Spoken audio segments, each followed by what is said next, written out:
120 words per minute.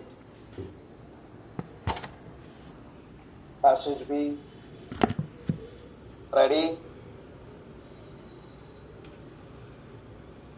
Start. Gentlemen, I feel very happy at this opportunity of welcoming you to the annual general meeting. As usual, copies of the balance sheet and the director's report for the year ended 31st March 2018 have already been circulated and they will be taken as read.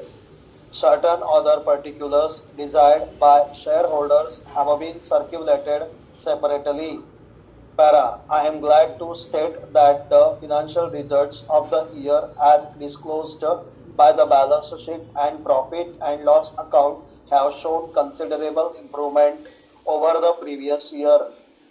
Production has been stepped up by improving efficiency. Costs have been kept under control despite rising prices of materials, stores, etc. Thanks to the Forest Department, the supply of bamboos has improved both in quantity and quality. Other local raw materials such as waste paper and rags have also been in better supply.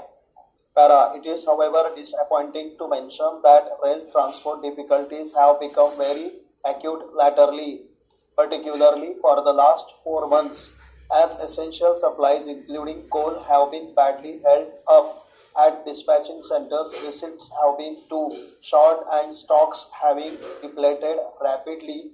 Should the situation continue, it is feared that production must be suspended shortly.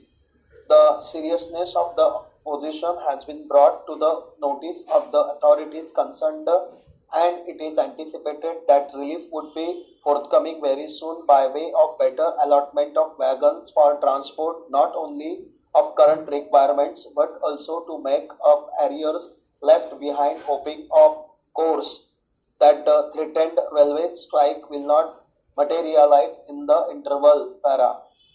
Going back to the year that has ended, our main regret has been that our capacity to meet the rapidly increasing demand for finished paper has been too limited, and there has been growing disappointment among many valued customers. To meet complaints of scarcity in the market, arrangements have been made for supplies direct from the mills of all concerned.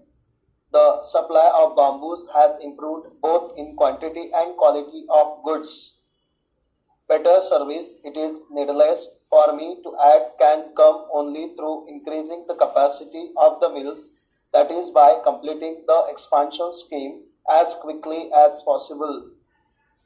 Para, I wish to add that expansion is not merely a problem of the Calcutta paper mills or of the paper industry in Bengal, but of the paper industry as a whole in India. Expansion of existing mills, completion of mills under construction, and starting of new mills consistent with natural facilities are problems of immediate urgency. Well considered schemes are neither wanting nor are difficult to obtain. Lack of capital has been the main obstacle. Our scheme has been delayed for 3 years or more already for want of necessary funds. Private capital, whatever be the reason, continues to be shy. The inertia can be overcome only government aid from the state as well as the center.